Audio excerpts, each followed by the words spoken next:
Only believe. Only believe. And all things are possible. Only believe.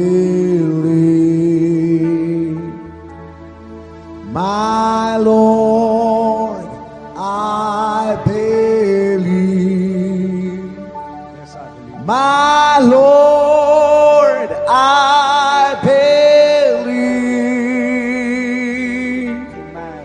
that all things are possible. My Lord, I believe. And we all believe. My Jesus is here. My Jesus is here. And all things are possible. My Jesus is here. My Jesus is here. Thank you, Lord.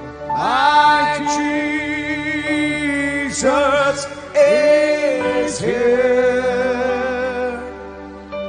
And all things are possible.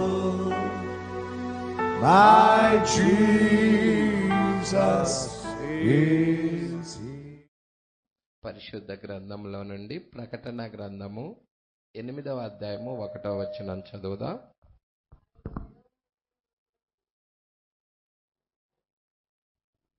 ఆయన 7వ ముద్రను విప్పినప్పుడు పరలోకమందు ఇంచుమించు అర్ధగంట సేపు నిశ్శబ్దముగా ఉండెను. అంతటా నేను అంతేనండి, అంతవరకేనండి. అది 1వ వచనమే. 2వ వచనం వచ్చేసేదలకే బోర్లకు వెళ్ళిపోతుంది. కాబట్టి 1వ వచనం వరకే ప్రార్థన చేసుకుందాం. స్తోత్రములు ప్రభువా, మహిమ గల రాజా, మీకే స్తుతులు స్తోత్రాలయ్యా. ఇప్పటిదాకా నీ ప్రియబిడ్డల పాటల ద్వారా నిన్ను స్తుతించారు. చప్పట్లు కొట్టుచు, వాయిద్యము వాయించుచు, కంఠ స్వరాల ద్వారా నీకు మహిమను తెచ్చారు. అయ్యా, అతి ప్రాముఖ్యమైన సమయంలోకి మేము వచ్చాం ప్రభువా. 7 ముద్రలు అయ్యా ధ్యానం చేస్తా ఉన్నాము. 7వ ముద్రలోని విషయాలు మేము చూడబోతున్నాం ప్రభువా. 7వ ముద్ర అయ్యా, అది అర్ధగంట సేపు నిశ్శబ్దమని రాయబడి ఉన్నది ప్రభువా. మరి దానిలో ఉన్న మర్మము అయ్యా మేము గ్రహించాలంటే, ఎరగాలంటే, మా ప్రవక్త మీద ఏ ఆత్మ అయితే ఉన్నదో, ఏ అభిషేకమైతే ఉన్నదో అదే ఆత్మ మా మీద ఉండునుగాక ప్రభువా. అయ్యా, ప్రభు దూత ఏ విధముగా మా ప్రవక్తను దర్శించి ఉన్నదో అదే విధముగా మమ్మలను కూడా నాయన ఆ బయలుపాటు, ఆ ప్రత్యక్షత ఇచ్చేదాని కొరకు ప్రభువా, అదే ప్రభువు దూత క్రీస్తు ప్రభువా మమ్మల్ని దర్శించునుగాక ప్రభువా. నీ కృప దయచేయండి ప్రభువా. ప్రభు దూత ఎవరో కాదు, క్రీస్తే అయి ఉన్నాడయ్యా. నిశ్చయముగా నాయన ఆ మర్మము తెరవబడాలన్నా, ఆ మర్మము గూర్చిన బయలుపాటు పొందుకోవాలన్నా, ఆ 7వ ముద్రలో ఉన్న సంగతులు గ్రహించాలన్నా క్రీస్తు విప్పందే ఎవరికీ తెలియదు ప్రభువా. దేవుడే ఆ మర్మాన్ని ఇప్పి బయలుపరచవలసి ఉన్నది. నిజముగా మా జీవితాల్లో నాయన ఆ మర్మాన్ని ఇప్పమని అడుగుచున్నాము. ఆ గ్రహింపు ఇవ్వమని అడుగుచున్నాము. ఆ ప్రత్యక్షతను అనుగ్రహించమని అడుగుచున్నాము ప్రభువా. బలహీనమైన బిడ్డలను బలపరచండి, వ్యాధిగ్రస్తులను స్వస్థపరచండి, నెమ్మది లేని వారికి నెమ్మది అనుగ్రహించండి. ఈ కూడిక అయ్యా నీ నామ మహిమార్థముగా జరిగించుకోండి. కొద్ది నిమిషాలు మీరే మాతో మాట్లాడండి ప్రభువా. నీ నామ మహిమార్థముగా ఈ కూడిక జరుగునుగాక, సహాయమును దయచేయమని నజరేయుడైన యేసుక్రీస్తు నామములో ప్రార్థన చేసి అడిగి వేడుకొనుచున్నాము. Amen. Hallelujah, hallelujah. Praise the lord. సరే, మనము 107వ ముద్ర అండి. 7వ ముద్ర మీరు తీసినట్లయితే 7వ ముద్రలో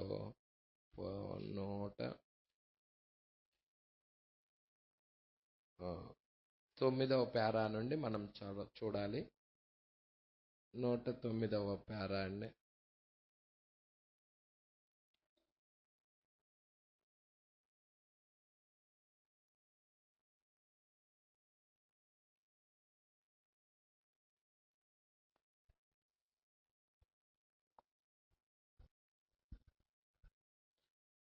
ఇక్కడ చూడండి, ఇక్కడ మనము 107 నుండి చూస్తున్నాం. కొంచెం వెనక్కి వెళ్ళి చూస్తున్నాం. గమనించండి. అయితే ఈ ఇద్దరు ప్రవక్తలు వచ్చెదరు. హల్లెలూయా. మీరు చూడండి, ఇక్కడ మనం ఏం చూస్తున్నామయ్యా అంటే 7వ ముద్రను మనం ధ్యానం చేస్తా ఉన్నాము. 7వ ముద్ర ప్రకటన గ్రంథం 8వ అధ్యాయంలో రాయబడి ఉన్నది. ఆయన 7వ ముద్రను విప్పినప్పుడు పరలోకమందు ఇంచుమించు అర్ధగంట సేపు నిశ్శబ్దముగా ఉండెను. మరి అక్కడ ఏం జరిగిందా ఏంటి అనేది రాయబడలేదు. నిశ్శబ్దముగా ఉన్నదని మాత్రం పలకబడి ఉన్నది. అయితే 6 ముద్రలు మాత్రం 6వ అధ్యాయంలో ఉన్నాయి. ప్రకటన గ్రంథం 6వ అధ్యాయంలో 6 ముద్రలు ఉన్నాయి. 7వ ముద్ర మాత్రం ప్రకటన గ్రంథం 8వ అధ్యాయం 1వ వచనములో ఉన్నది. అయితే ఈ మధ్యలో ఒక అధ్యాయం ఉన్నది. అది ప్రకటన గ్రంథం 7వ అధ్యాయం మొత్తము గ్యాప్ లో ఉన్నది. అంటే 6వ ముద్రకి 7వ ముద్రకి మధ్యలో ప్రకటన గ్రంథము 7వ అధ్యాయం పెట్టి అక్కడ రాయబడి ఉన్నది. ప్రజల ఇప్పుడు 7వ ముద్రలో ఉన్న విషయాలు మనం చూడాలంటే ఎక్కడికి వెళ్ళాలంటున్నాడు అంటే, అంతకు ముందు ఆ గ్యాప్ లో ఏమున్నదో దాని దగ్గరికి వెళ్ళాలని చెప్తున్నాడు. అంటే గ్యాప్ లో ఉన్న అధ్యాయం ఏదయ్యా అంటే ప్రకటన గ్రంథం 7వ అధ్యాయం. అంటే 7వ ముద్ర గురించి మనం చూడటానికి ఎక్కడికి వెళ్ళాలండి? ఆ గ్యాప్ లో ఉన్న దాని దగ్గరికి వెళ్ళాలి. Praise the lord. హల్లెలూయా. ఆ గ్యాప్ లో ఉన్న దాని దగ్గరికి మనము వెళ్ళవలసిన వారమై ఉన్నాము. ఆ ఖాళీలో ఏమున్నది? ఆ గ్యాప్ లో ఏమున్నది? 6వ ముద్రకి 7వ ముద్రకి మధ్యలో గ్యాప్ ఉన్నది. అది ప్రకటన గ్రంథము 7వ అధ్యాయం. ఈ ప్రకటన గ్రంథము 7వ అధ్యాయం గనక మనము చూచినట్లయితే ఈ 7వ అధ్యాయంలో బూరలు వస్తున్నాయి. 4 దూతలు అక్కడ బూరలు వస్తున్నాయండి. భూమి యొక్క 4 దిక్కుల్లో 4 దేవదూతలు నిలిచి ఉన్నారని అక్కడ బూరల గురించి మాట్లాడుతూ ఉన్నది. తర్వాత 1,44,000 మంది ముద్రించబడటం గురించి, సజీవుడగు దేవుని ముద్ర కలిగిన దూత సూర్యోదయ దిశ నుండి రావటము, వారిని ముద్రించటం గురించి రాయబడి ఉన్నది.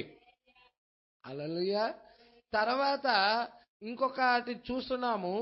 గొప్ప జనసమూహము వస్తుంది. లెక్కింప శక్యము కాని వారు వస్తున్నారు. ఇక్కడ 9వ వచనము నుండి మనం చూచినట్లయితే, అటు తర్వాత నేను చూడగా ఇదిగో ప్రతి జనములో నుండి, ప్రతి వంశములో నుండి, ప్రజల్లో నుండి, ఆయా భాషలు మాట్లాడు వారిలో నుండి వచ్చి ఎవడు లెక్కింపజాలని గొప్ప సమూహము కనబడినది. వారికి తెల్లని వస్త్రాలు ధరించుకున్న వారై ఖర్జూరపు మట్టలు చేత పట్టుకొని సింహాసనం ఎదుట గొర్రెపిల్ల ఎదుట నిలబడ్డారు. హల్లెలూయా. వీరి గురించి రాయబడి ఉన్నదండి. దేవుడికి మహిమ కలుగును గాక. అంటే ఇక్కడ మనకి బూరలు కనబడుతున్నాయి. అదే విధముగా ఇక్కడ మనకి 1,44,000 మంది, ఆ 12 గోత్రాల్లో 12,000 చొప్పున 1,44,000 మంది కనపడుతున్నారు. సూర్యోదయ దిశ నుండి వచ్చిన దూత కనబడుతున్నాడు, ముద్ర కలిగిన దూత, వారిని ముద్రించటానికి. తర్వాత ఇక్కడ 9వ వచనములో కనుక మనము చూచినట్లయితే లెక్కింప శక్యము కాని గొప్ప సమూహము కనబడుతుంది. ప్రజల దేవుడికి మహిమ కలుగును గాక. అయితే ఈ ఈ ఈ యొక్క ఈ దీంట్లో ఇవి ఉన్నాయి. అయితే ప్రవక్త ఏమంటున్నాడంటే, ఈ యొక్క ముద్రించబడిన వారి లెక్క చెప్పగా వింటిని. అమ్మ ఎన్నో వచ్చిన అది లెక్క చెప్పగా 4వ వచనం అమ్మ, 7వ అధ్యాయం 4వ వచనం. మరియు ముద్రించబడిన వారి లెక్క చెప్పగా వింటిని, ఇజ్రాయేల్ గోత్రములన్నిటిలో ముద్రించబడిన వారు 1,44,000 మంది. చాలండి. ఇక్కడ 1,44,000 మంది ముద్రించబడిన వారు కనపడతా ఉన్నారు. హల్లెలూయా. అంటే ఇక్కడ ముందుగానే ఎవరు రక్షించబడతారో రాయబడిపోయింది. వారి పేర్లు కూడా రాయబడిపోయినాయి. హల్లెలూయా. అదే విధముగా అన్యజనుల్లో కూడా అదే జరుగుతా ఉన్నది. ఇక్కడ ముద్రించబడిన వారి లెక్క చెప్పగా వింటిని అంటున్నాడు. యూదా గోత్రములో నుంచి 12,000 మంది మాత్రమే వస్తున్నారు. అంటే కొన్ని లక్షల మంది ప్రజలు ఉంటారు. ఆ లక్షల మంది ప్రజలలో యూదా గోత్రములో నుండి 12,000 ఎన్నుకోవటం జరుగుతుంది. ఈ రోజు అన్యజనుల్లో కూడా కొన్ని లక్షల మంది ప్రజలు ఉన్నారు. వాళ్ళల్లో ఒక సంఖ్య దేవుడు ఎన్నుకోవటం జరిగినది. ఒక నెంబర్ ఉన్నది. ప్రజల ఆ పాస్టర్ గారు ఆ నెంబర్ ఎంత అంటే చెప్పలేం. దేవుడికి మహిమ కలుగును గాక, అది ఆయనకే తెలుసు. హల్లెలూయా. కాకపోతే ఇజ్రాయెల్ గోత్రములో నుండి వచ్చిన వాళ్ళు అయితే మాత్రం ఎంతమంది అయ్యా అంటే, మనం చూస్తే మరి ఏలియా మొదటిసారి వచ్చినప్పుడు బయలుకు మోకాళ్ళలోనని వారు ఎంతమంది ఉన్నారయ్యా అంటే 7,000 మంది శేషం మిగిలి ఉన్నారు. హల్లెలూయా. చివరిలో ఏలియా వచ్చినప్పుడు, మరలా యూదుల దగ్గరికి ఏలియా వచ్చినప్పుడు ఎంతమంది ముద్రించబడుతున్నారయ్యా అంటే బయలుకు మోకాళ్ళు అనకుండా 1,44,000 మంది. మొదటిసారిగా అయితే 7,000 మంది. చివరిగా మనం చూస్తున్నాము 1,44,000 మంది ఇజ్రాయేల్ ప్రజల్లో. ప్రజల దేవుడికి మహిమ కలుగును గాక. పట్టుకుంటున్నారా సంగమా? హల్లెలూయా. అయితే ఈ 1,44,000 మందిని బయటికి తీసుకురావటానికి మరి దేవుడు ఎవరిని పంపిస్తున్నాడంటే 2 ప్రవక్తలను పంపిస్తున్నారు. ఈ 1,44,000 మంది ఎన్నుకోబడిన వారు. ముందే దేవుడు ఎన్నుకున్నాడు. వారు పుట్టక ముందే ఎన్నుకున్నాడు. మీకు రిఫరెన్స్ కావాలనుకున్నట్లయితే వాళ్ళు ఏర్పరచబడ్డారని, ఎన్నుకోబడ్డారని నీకు రిఫరెన్స్ కావాలంటే ఎక్కడుంటదయ్యా అంటే మత్తయి సువార్త 24వ అధ్యాయము 31వ వచనం. మీరే చూడండి, రిఫరెన్స్ కూడా చూడండి.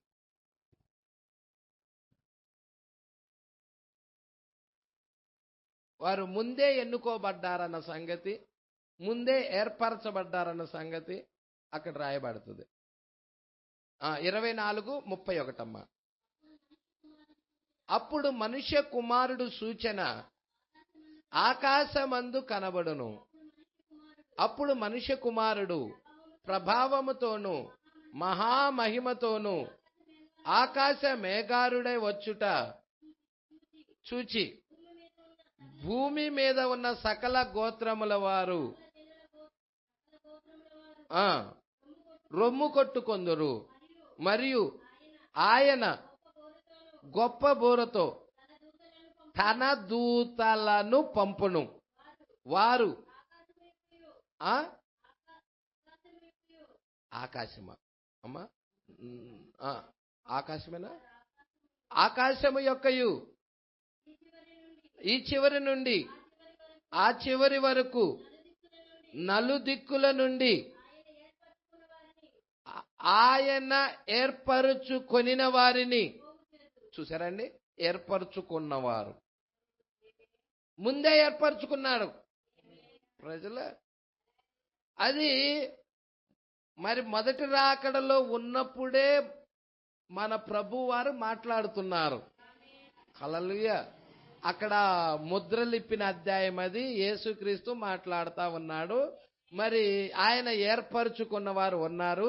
ఆ ఏర్పాటులో ఉన్నవారే, ఎన్నికలో ఉన్నవారే మరి వాళ్ళు మరి గొప్ప బోర మోగుతుంది. ఆ బోరలో వాళ్ళు బయటకు వస్తారు. ఈ రోజు కూడా గొప్ప బోర వచ్చినది. ఈ రోజు కూడా 7వ దూత బోర వచ్చినది. 7వ దూత బోర ద్వారాగా మనం బయటికి వచ్చి ఉన్నాము. ప్రజల సూచన కనబడినది. ఆకాశమందు సూచన కనబడినది. ఏంటి సూచన? మనుష్య కుమారుని యొక్క సూచన. ఏంటి మనుష్య కుమారుడి యొక్క సూచన? మేఘములో ప్రభువారు రావటం. ప్రజల మేఘములో ప్రభువారు రావటం అనేది ఆ సూచన ఆకాశమందు కనబడుతుంది. యూదులకి సూచనేనమ్మా, అన్యజనులైన మనకి కూడా సూచనే.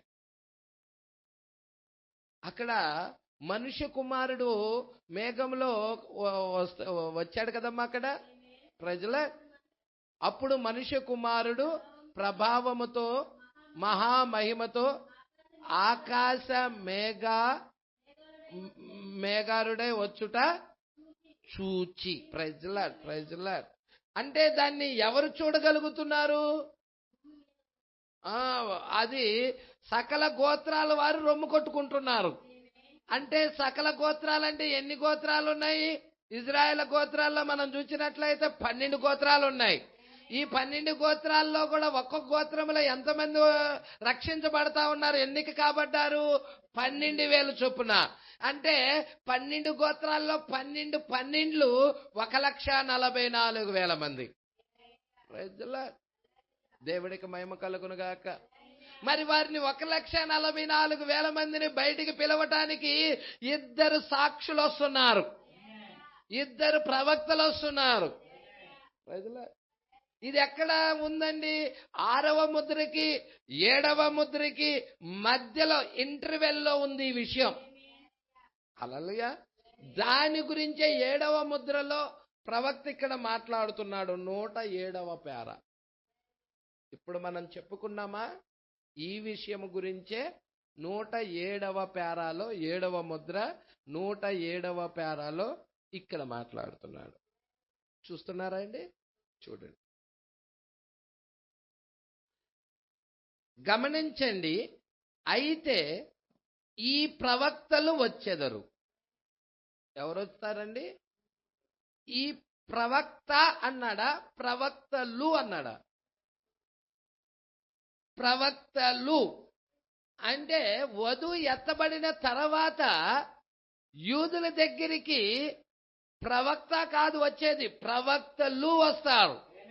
అంటే 2 వస్తారు, ఒకేసారి 2 వస్తారు. ఒకరు వెళ్ళిపోయిన తర్వాత ఒకళ్ళు కాదు, ఒకేసారి 2 వస్తారు. ప్రజల ఇప్పటి వరకు మీరు చూస్తే ఒక ప్రవక్త ఉన్నాడంటే ఆ ప్రవక్త వెళ్ళిపోయిన తర్వాత ఇంకో ప్రవక్త రావటం మనం చూస్తున్నాం. ఇప్పుడు మోషే ఉన్నాడంటే మోషే వెళ్ళిపోయిన తర్వాతే దేవుడు యెహోషువని ఎన్నుకోవటం జరిగినది. యెహోషువ అక్కడ ఉండినప్పటికీ కూడా యెహోషువ సైలెంట్ లోనే ఉన్నాడు. మోషే పరిచర్య అయిపోయేంత వరకు కూడా. అయిపోయిన తర్వాత మోషే మీద ఉన్న అభిషేకము యెహోషువ మీదకి వచ్చినది. అంటే మనం చూస్తా ఉన్నాము. మరి ఎప్పుడు కూడా ఇజ్రాయేల్ ప్రజలకి ఒక ప్రవక్తను పంపించబడ్డాడంటే ఆ ప్రవక్త వెళ్ళిపోయిన తర్వాత ఇంకో ప్రవక్త రావడం జరిగినది. కానీ ఒకేసారి 2 ప్రవక్తలు ఎప్పుడు వస్తున్నారంటే మేజర్ ప్రాఫిట్లు వాళ్ళు. సామాన్యమైన ప్రాఫిట్ లాంటి వాళ్ళు, మైనర్ చిన్న చిన్న ప్రవక్తలు కాదు. యోనా లాంటి ప్రవక్తలు, మీకాయ లాంటి ప్రవక్తలు కాదు, ఓబద్య లాంటి ప్రవక్తలు, మలాకి లాంటి ప్రవక్తలు కాదు. 2 మేజర్ ప్రాఫిట్లే. మరి మొదటి నిర్గమం ప్రవక్త మోషే. మరి ఇజ్రాయేల్ ప్రజలని 20 లక్షల మంది జనాభాని నడిపించిన ప్రాఫిట్. మరి గొప్ప సూచిక క్రియలు చేసి మహత్కార్యాలు చేసిన ప్రవక్త అతను. ఎర్ర సముద్రాన్ని పాయలు చేసిన ప్రవక్త అతను. ప్రజల మరి ఆకాశము నుండి మన్నాను కురిపించాడు. మరి దేవుణ్ణి ముఖాముఖిగా చూశాడు. ప్రజల దేవుడికి మహిమ కలుగును గాక. ఇంకొక ప్రవక్త మనం చూస్తున్నాము. మరి అహాబు దినాలలో ఉన్నాడు. ఆయన పేరేంటంటే ఏలియా. ఆకాశాన్ని ఇత్తడి వలె చేశాడు. మంచైనా వర్షమైనా కురవదు 3.5 సంవత్సరాల వరకు. మరలా నేను పలికేంత వరకు అని చెప్పాడు. 2 కూడా మేజర్ ప్రాఫిట్స్ ఒకేసారి రంగం మీదకి వస్తున్నారు. ఎప్పుడు వస్తున్నారో చెప్పండి? వధువు భూమి మీద ఉన్నప్పుడా? వధువు వెళ్ళిపోయినాక. వధువు వెళ్ళిపోయినాక. హల్లెలూయా. చూడండి, గమనించండి, అయితే ఈ ప్రవక్తలు వచ్చెదరు.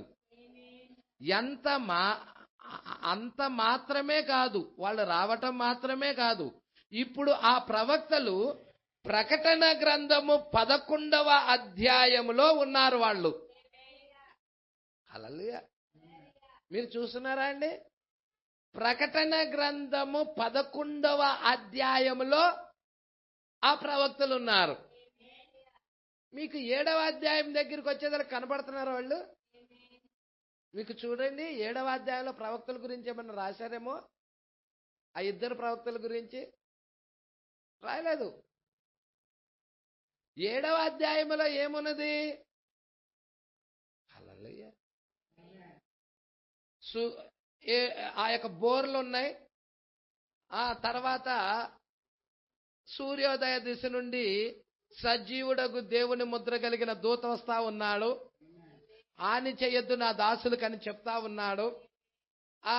ఇక 1,44,000 మంది ముద్రించబడటం గురించి ఉన్నది.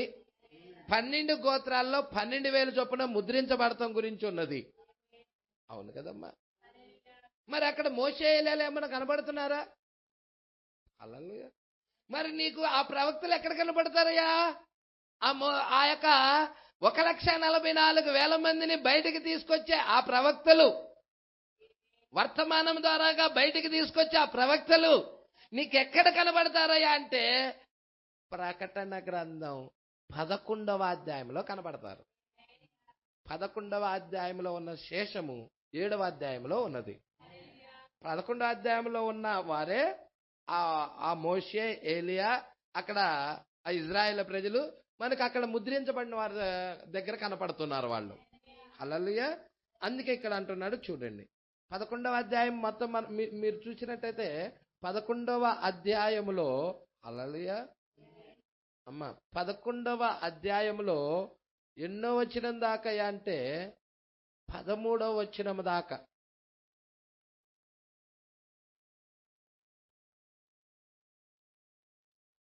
తర్వాత మీరు చూస్తున్నారు 14వ వచనం నుండి 7వ బూర స్టార్ట్ అవుతుంది. హల్లెలూయా. 14వ వచనం నుండి 19వ వచనం దాకా మనం చూస్తా ఉన్నాము.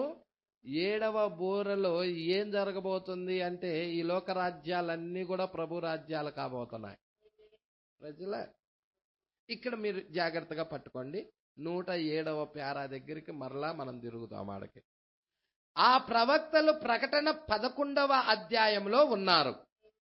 దానిలో కొంత భాగం మనం చదివితిమి, మరియు మీరు దానిని చదవవలెనని నేను మిమ్మల్ని కోరుచున్నాను. టేబులను మరి ఆ విధముగా వాటిని వినండి. టేప్స్ వినమని చెప్తున్నాడు. చదవండి.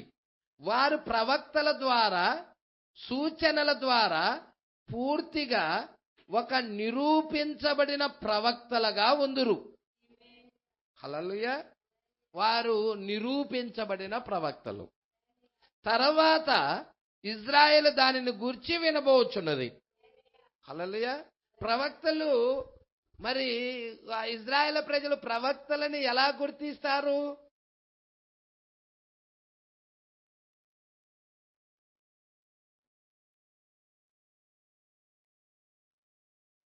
ఇజ్రాయేల్ ప్రజలు వారి ప్రవక్తను వారు ఎలా గుర్తిస్తారు?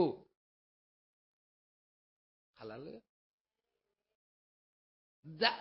గుర్తించే మార్గం ఏంటి? ఎలా ఐడెంటిఫై చేస్తారు? గుర్తించబడటం. ఈయన నిజముగా దేవుడి దగ్గర నుంచి పంపించబడిన ప్రాఫెట్ అని ఐడెంటిఫై ఎలా జరుగుతుంది? అలాగే ఇంపార్టెంట్ అయిన విషయాలు, చాలా మోస్ట్ ఇంపార్టెంట్. హల్లెలూయా. ఏ విధముగా ఐడెంటిఫై చేస్తారయ్యా అంటే వాళ్ళు, మరి మీరు చూసినట్లయితే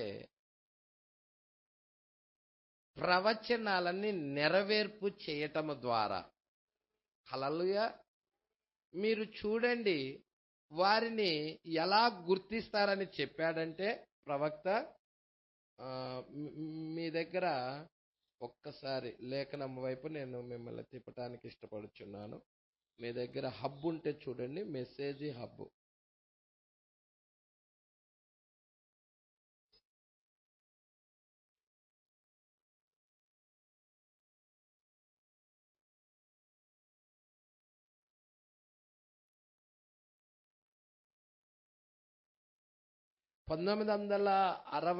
సంవత్సరము 12వ నెల 11వ తారీఖు అండి.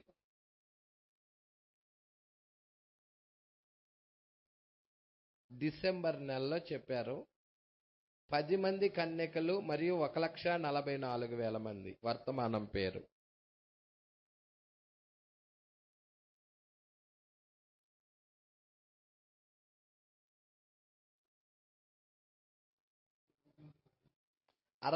సంవత్సరము 12వ నెల 11వ తారీఖు.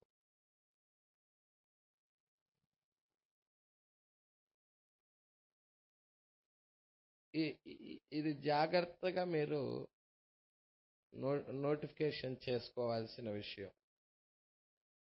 చాలా జాగ్రత్తగా. ఇప్పుడు మీరు చూస్తే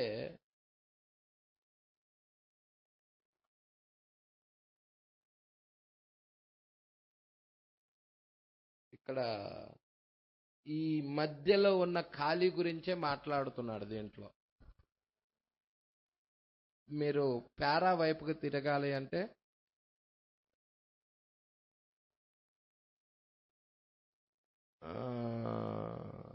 పారా వచ్చేసేసరికి 64వ పారా. హబ్లో 64వ పారా. మెసేజ్ హబ్లో 64వ పారా. 60వ సంవత్సరం 12వ నెల 11వ తారీఖు.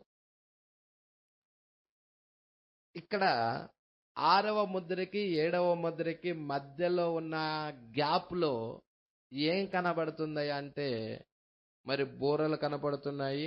1,44,000 మంది ముద్ర కనబడుతుంది. వాళ్ళు ముద్రించబడటం, తర్వాత గొప్ప జన సమూహము రావటము గురించి, ప్రతి జనములో నుండి రావటము గురించి కనబడతా ఉన్నది. మీరు ఇది చాలా ఇంపార్టెంట్ అండి, ఇది రాసుకోండి. 64వ పారా అండి, నేను చదువుతున్నాను. అక్కడ 1,44,000 మంది. దాని తర్వాత వధువు వచ్చుటను నీవు చూడాలంటే. హల్లెలూయా. ఏమంటున్నాడమ్మా ఇక్కడ?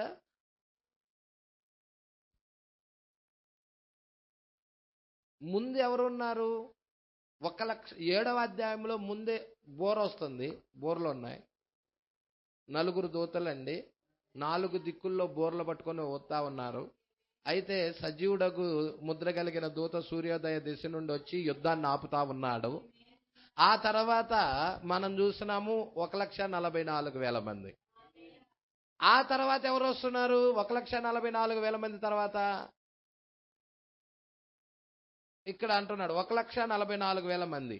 దాని తర్వాత వధువు వచ్చుటను నీవు చూడాలంటే, అంటే వీరి ఇక్కడ తర్వాత ఉన్న గొప్ప జన సమూహం వస్తా ఉంది. వీరు ఇద్దరికి సాదృశ్యంగా ఉన్నారు. 7వ ముద్రలో మరి వీరు మహాశ్రమంలో నుండి వచ్చే బుద్ధి లేని కన్యకు కూడా చెప్తున్నాడు. తర్వాత వీరు వధువుకు కూడా చెప్తున్నాడు. Praise Lord. ఇక్కడ మనం చూడాల్సింది వధువును చూపిస్తున్నాడు. ఇక్కడ ఈ 1,44,000 మంది, 10 మంది కన్యకలు మరియు 1,44,000 మందిలో వధువును చూపిస్తున్నాడండి. మీరు చూడండి. దానిని తర్వాత వధువు వచ్చుటను నువ్వు చూడాలంటే 1,44,000 మంది వధువు కాదు, వధువు మాత్రం కాదు. హల్లెలూయా.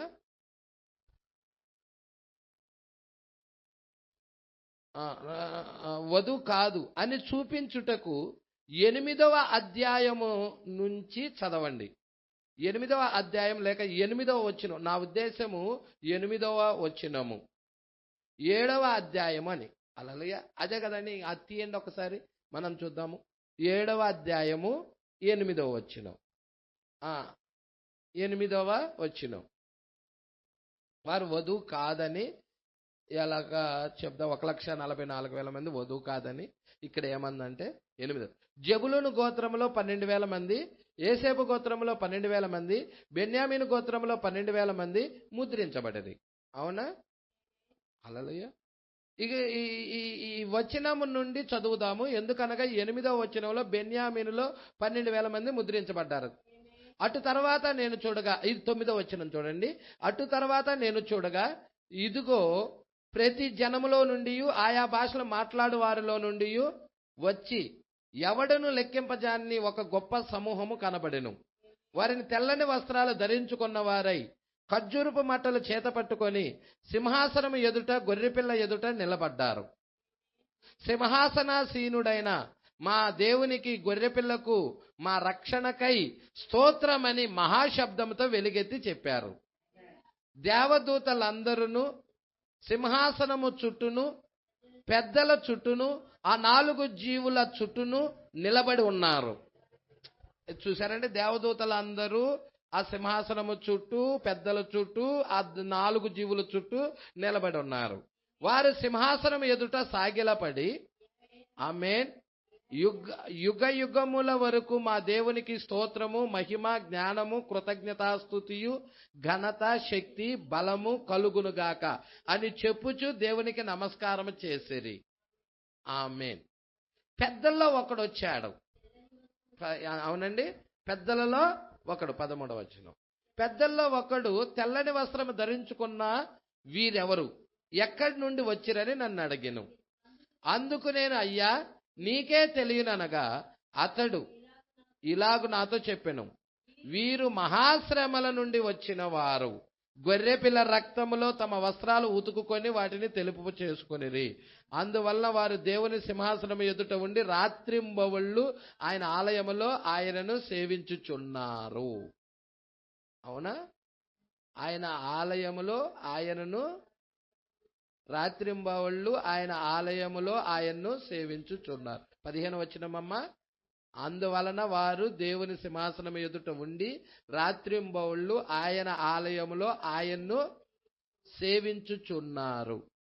65వ పేరాలో ఏమంటున్నాడంటే, నీ భార్య ఏం చేస్తుంది? ఆమె ఇంటిలో నీకు సేవ చేస్తుంది. ఇప్పుడు యేసుక్రీస్తుకి వీళ్ళు ఏం చేస్తున్నారు? సేవిస్తున్నారు. రాత్రింబవళ్ళు అంటే సేవ చేస్తుంది. హల్లెలూయా. భార్య, నీ భార్య ఏం చేస్తుందని క్వశ్చన్ మార్క్ పెట్టాడు. ఆమె ఇంటిలో నీకు సేవ చేస్తుంది. నీవు కూర్చొని ఉన్నప్పుడు ఆమె నీకు భోజనము పెట్టును, ఆమె దుస్తులు సిద్ధపరుస్తున్నది. చూసారా? ఆమె ఇంటిలో నీకు రాత్రింబవళ్ళు సేవ చేస్తుంది. చూసారా? సమస్త దేశముల నుండి వచ్చిన ఈ అన్యజనులలోని వధువు. చూసారా అండి? క్లియర్ గా చెప్తున్నాడు. చూసారా?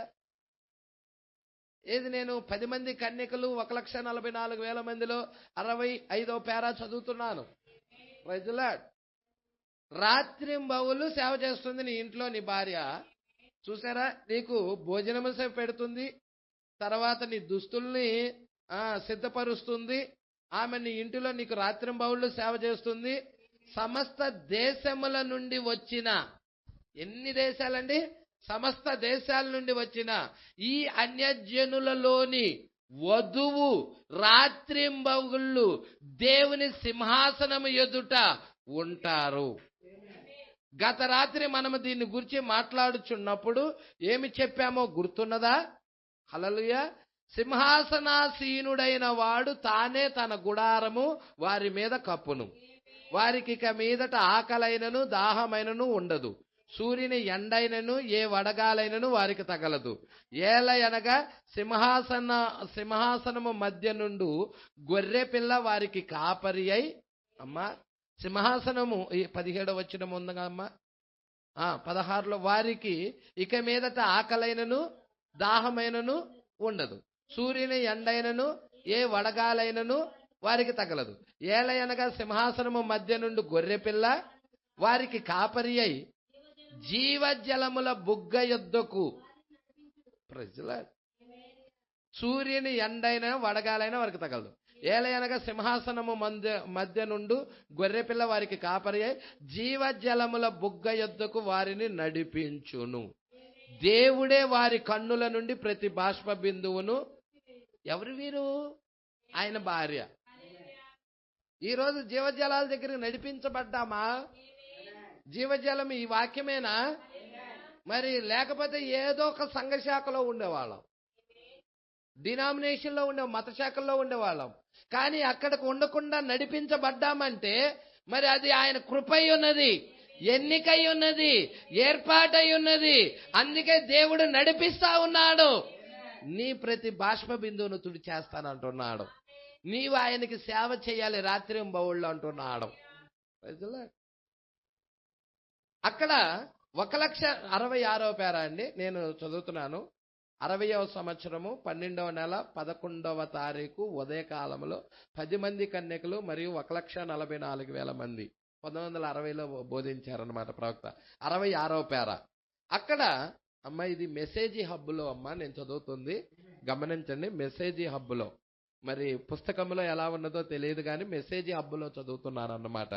అక్కడ 1,44,000 మంది ఇజ్రాయేలు ప్రభు యొక్క రాకడ కొరకు కనిపెడతా ఉన్నారు. ఎవరు? 1,44,000 మంది. అది ఎక్కడుంది నీకు? ఈ 1,44,000 మంది ఎక్కడుంది? 6వ అధ్యాయానికి 8వ అధ్యాయానికి మధ్యలో ఉంది. ముద్రించబడిన వారి లెక్క చెప్పగా వింటిని 1,44,000 మంది ఉంది కదా అక్కడ. ఇజ్రాయేల్ వారందరూ కూడా మెస్సియా కొరకు ఎదురు చూస్తా ఉన్నారు. Praise the Lord. విషయాలు పట్టుకోవాలి సంగమా. ఇవి సామాన్యమైన సంగతులు కావు. ఇవి 7వ ముద్ర అనేది ఏదో సింపుల్ గా దొరికితే వచ్చేది కాదది. హల్లెలూయా. మరి చాలా జాగ్రత్తగా ఈ విషయాలు మీరు పట్టుకోవాలి. మరి వాక్యంలో మీ స్థానము కూడా మీరు ఎరగాలి. నేను యూదుల గురించి ప్రవక్త ఇక్కడ మాట్లాడుతా ఉంటాడు. ఆ యూదుల దగ్గర ఏం జరుగుతుందో అన్యజనుల దగ్గర కూడా అదే జరుగుతుందని నువ్వు ఎరగాలి. అంటే 7వ బోర కింద యూదులకి, 7వ ముద్ర కింద అన్యజనుల్లో ఉన్న వధువుకి. పట్టుకుంటున్నారా అండి? అందుకే ఇక్కడ అంటా ఉన్నాడు చూడండి. అందుకే అక్కడ వధువును పెట్టాడు, 1,44,000 మందిని పెట్టాడు. బూరలు వారిని వాగ్దాన దేశంలోకి తీసుకొని వెళ్తున్నాయి. ముద్రలు మనల్ని వాగ్దాన భూమిలోకి తీసుకొని వెళ్తున్నాయి. హల్లెలూయా. అందుకే నీకు మరి ఏం కనపడుతుంది? బూరలు 7వ అధ్యాయంలో బూరలు కనపడతా ఉన్నాయి. హల్లెలూయా. ఇజ్రాయేల్ ప్రజలు వారి వాగ్దాన దేశంలో తీసుకొని వెళ్ళటానికి, ముద్రలేమో మనల్ని అన్ని జనుల్లో ఉన్న మనల్ని వాగ్దాన భూమిలో తీసుకెళ్తున్నాయి.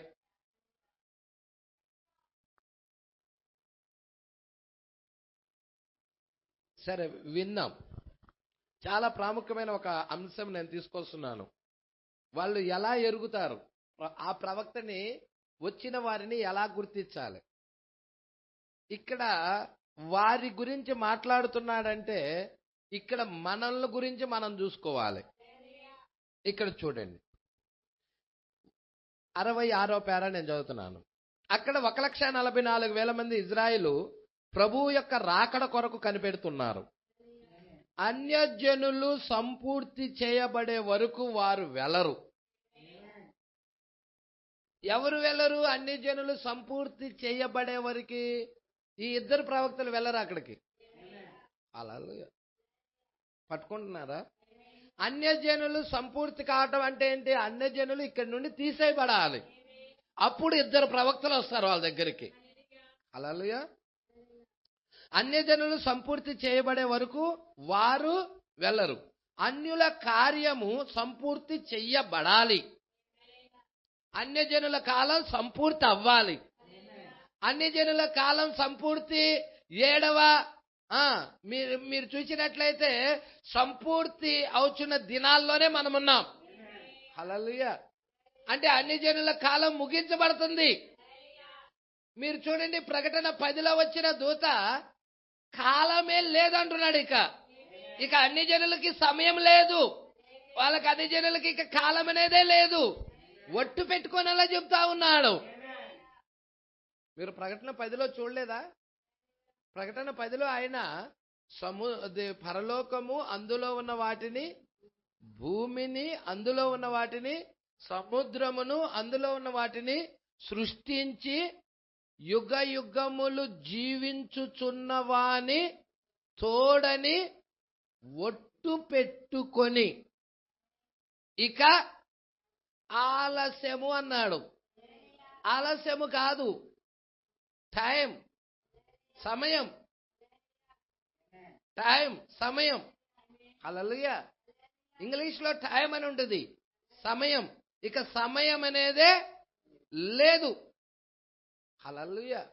ఒట్టు పెట్టుకొని అలా చెప్పాడు వచ్చిన బలిష్ఠుడైన దూత. అంటే అన్ని జనుల కాలం యొక్క ముగింపులో మనం ఉన్నాం. ఈమె ఎత్తబాటుతోనే అన్ని జనుల కాలం ముగించబడుతుంది. Praise the lord. అంటే ఇప్పుడు ఎత్తబడే వర్తమానం వచ్చింది, చాలా జాగ్రత్తగా గమనించాలి. హల్లెలూయా.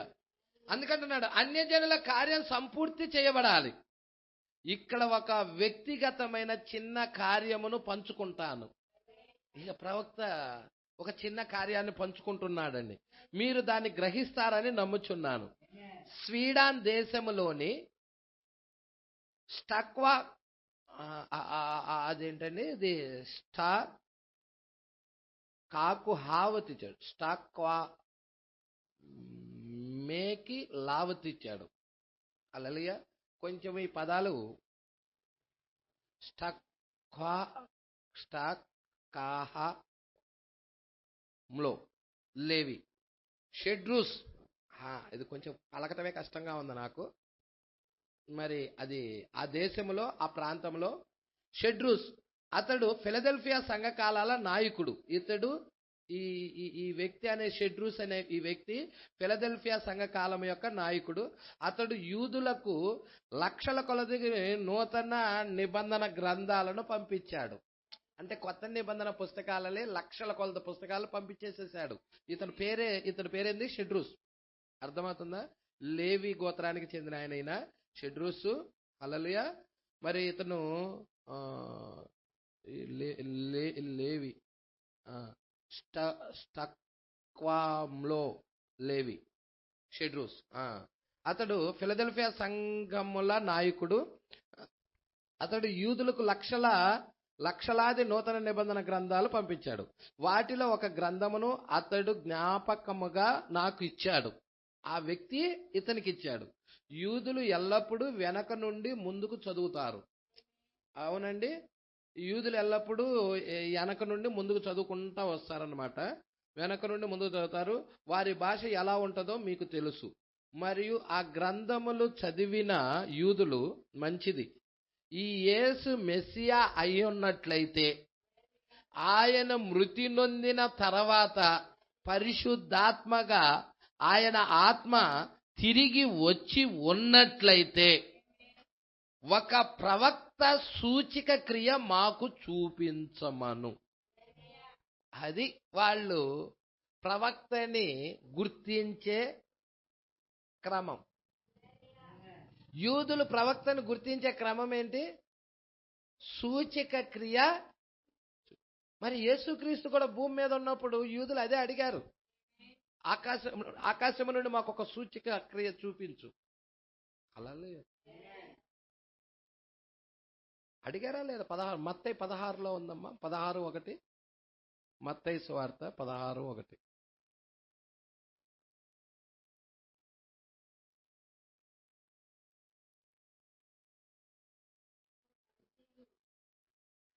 అప్పుడు పరిసయ్యులు సద్దుకయ్యులు వచ్చి ఆయన్ను శోధించుటకు ఆకాశము నుండి ఒక సూచిక క్రియను తమకు చూపమని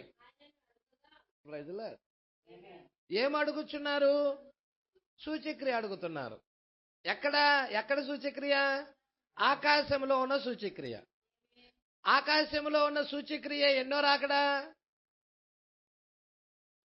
అంటే ఆకాశంలో సూచన మీకు కనబడును. ఏంటి ఆ సూచన? మనుష్య కుమారుడి యొక్క సూచన. ఆకాశంలో కనబడును. ఉంది కదండి, ఆకాశంలో మనిషి కుమారుడు యొక్క సూచన కనబడునని మత్తయి 24లో ఇందాక చదివాం కదా మనం. అంటే ఆకాశంలో ఉన్న సూచన, మనుష్య కుమారుడి యొక్క సూచన ఏంటంటే మేఘము ధరించుకొని మనిషి కుమారుడు రావటం. యేసుక్రీస్తు మేఘం ధరించుకొని రావటం సూచన అడుగుతున్నారు. అది యూదుల దగ్గరికి ఆఖరి అర్ధవారంలో వచ్చే రాకడ. యూదులకి ఆఖరి అర్ధవారంలో ఏం జరుగుతుందో అన్యజనులు ఎత్తబడటానికి ముందు అదే జరుగుతుంది. దానియేలు 70 వారాల్లో ఆఖరి అర్ధవారంలో యూదులకి ఏమి జరుగుతుందో, ఆఖరి అర్ధవారం కింద ఏం జరుగుతుందో, అన్యజనుల్లో ఎత్తబడటానికి ముందుగా సంఘానికి కూడా అవే కార్యాలు జరుగుతున్నాయి. అవునండి. ఇప్పుడు వాళ్ళు ఏమడుగుతున్నారు? సూచక క్రియ అడుగుతున్నారు, సూచన చూపించమని అడుగుతున్నారు. ఇక్కడ కూడా అదే అంటున్నాడు చూడండి.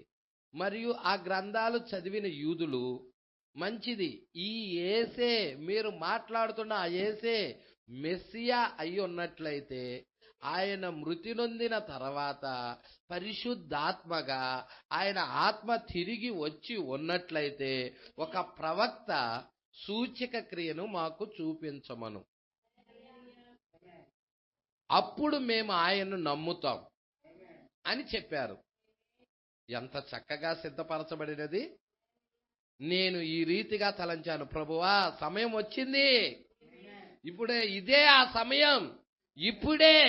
కాబట్టి నేను బిల్లి లాయాసి మేము విమానంలో బయలుదేరాం. హల్లెలూయా. సమయం వచ్చేసింది, యూదుల దగ్గరికి వెళ్ళే సమయం వచ్చేసింది, అది ఇప్పుడే అని. ఇక ఎక్కడికి బయలుదేరాడు ప్రవక్త, మన కాల ప్రవక్త విలియం మ్యారియం బ్రనాం గారు, నేను బిల్లి లాయాసి మేము విమానంలో బయలుదేరాము. హల్లెలూయా.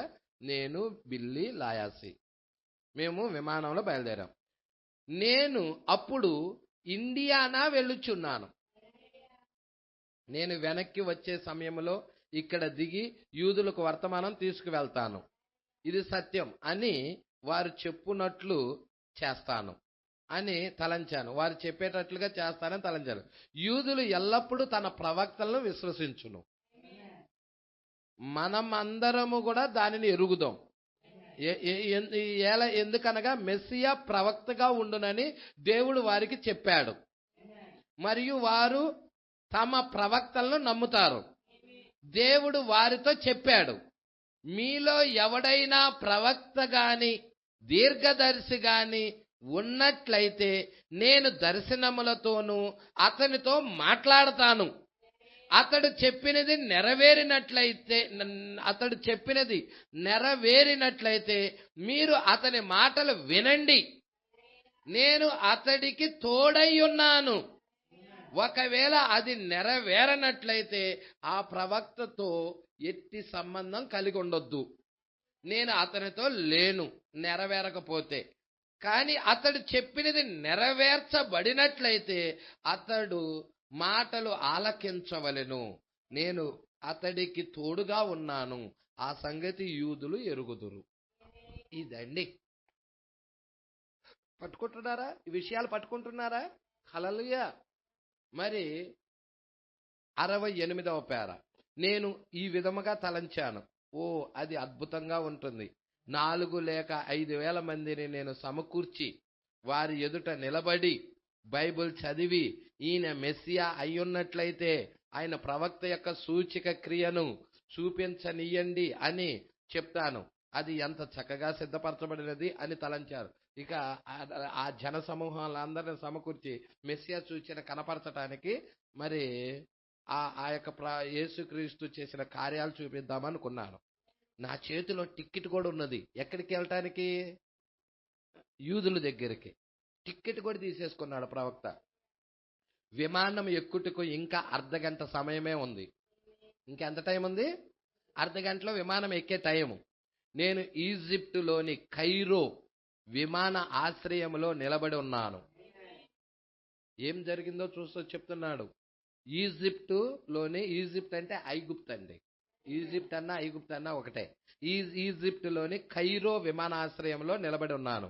నేను ఈ విధముగా తలంచాను, ప్రభువునకు స్తోత్రం, ఇంకా 2 గంటలలో యూదులు నిశ్చయముగా పెంతుకోస్తు దినమున పొందిన దాన్ని మరలా పొందుకుందురు.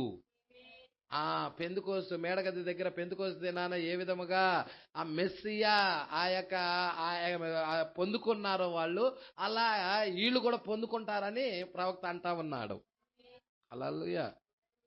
మరలా వాళ్ళు పొందుకుంటారు. నేను వారి ఎదుట నిలబడి వారితో, మీ మధ్య నుండి మీరే కొందరిని ఎంచుకొని ఇక్కడకు తీసుకొని రండి, ఆయన మెస్సియా అయ్యున్నట్లయితే అని చెప్తాను. చూసారా? తర్వాత వారితో, మెస్సియాను మీరు చేర్చుకొనండి, మీరు చేతులెత్తండి, ఇప్పుడే మీరు పరిశుద్ధాత్మను పొందుదురు అని చెప్తాను. వారు దానిని పొందిన తర్వాత ప్రపంచంలో వారి ప్రాంతాలలో సువార్త ప్రకటిస్తారు. నాయకులు, ఆ నరముల కేంద్రమైన నాయకులు మొదటిగా దాన్ని గ్రహించాలి, వారు దానిని ప్రారంభించనీయము. ఇప్పుడు ఏం జరుగుతుంది? ఈ విధముగా ప్రవక్త అంతా తలంచుకున్నాడు. ఈ విధంగా తలంచేసి అక్కడికి వెళ్ళిపోయిన తర్వాత వాళ్ళందరినీ సమకూర్చేసి మెస్సియా యొక్క సూచన ఏంటి? హృదయ రహస్యాలు బయలుపరచటం. అర్థమవుతుందా? అక్కడ మరి మెస్సియా సూచనే కదండి హృదయ రహస్యాలు బయలుపరిచే సూచన. అది ఆయన మెస్సియా కాదా అని నిరూపించటము, ఇలాగా జరిగిస్తారని చెప్తున్నాడు.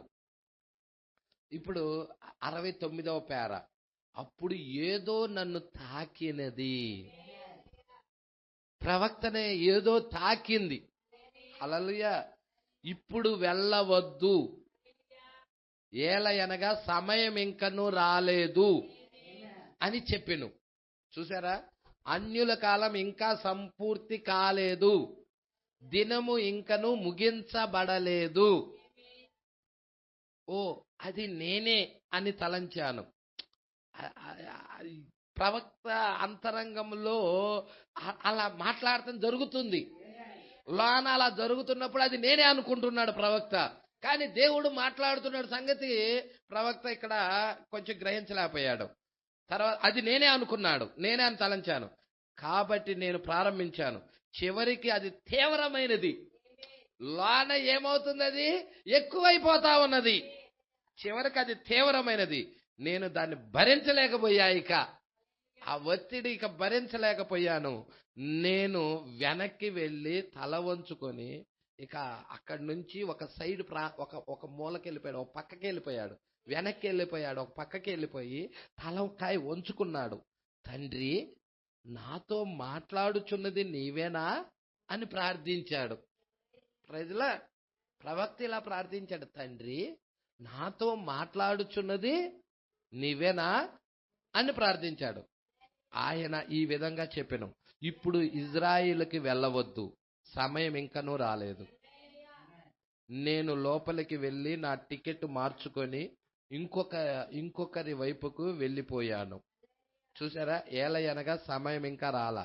మరియు ఈ దినములలో ఒకానొక దినమున వర్తమానము యూదులకు చేరును. ప్రకటనలోని 11వ అధ్యాయంలో మోషే మరియు ఏలియాలు దేవుడు వారి యొద్దకు పంపును. యెహోవా సూచిక క్రియలైన అద్భుతాలైనను వారు చేయుదురు. ఆ క్రియలను బట్టి వారు మారతారండి. మరి మోషే సూచక్రియ కనపరుస్తాడు అక్కడ, నీళ్లను రక్తంగా మార్చటం. అది మోషే చేశాడు కదా, మరలా తిరిగి చేస్తారు. ఆకాశాన్ని ఎత్తుడు వలె చేయటం ఏలియా చేశాడు కదా, మరలా తిరిగి చేస్తారన్నమాట. వారి యొద్దకు పంపును. యెహోవా సూచక క్రియలైన అద్భుత కార్యాలు వారు చేస్తారు. అప్పటికి అన్యుల కాలం సమాప్తమవుతుంది, కృపాకాలం ముగించబడుతుంది. పెంతుకోస్తు కాలం, అన్యజనుల కాలం విడుచును. మత శాఖలు ఇంకనూ కొనసాగుతూనే ఉంటాయి. ఇటువైపు మత శాఖలు ఉంటాయి చూసా, బాప్టిస్టు, లూథరుడు, పెంతుకోస్తు, ఈ సంఘ శాఖలన్నీ ఇంకా కంటిన్యూ కొనసాగుతూనే ఉంటాయి.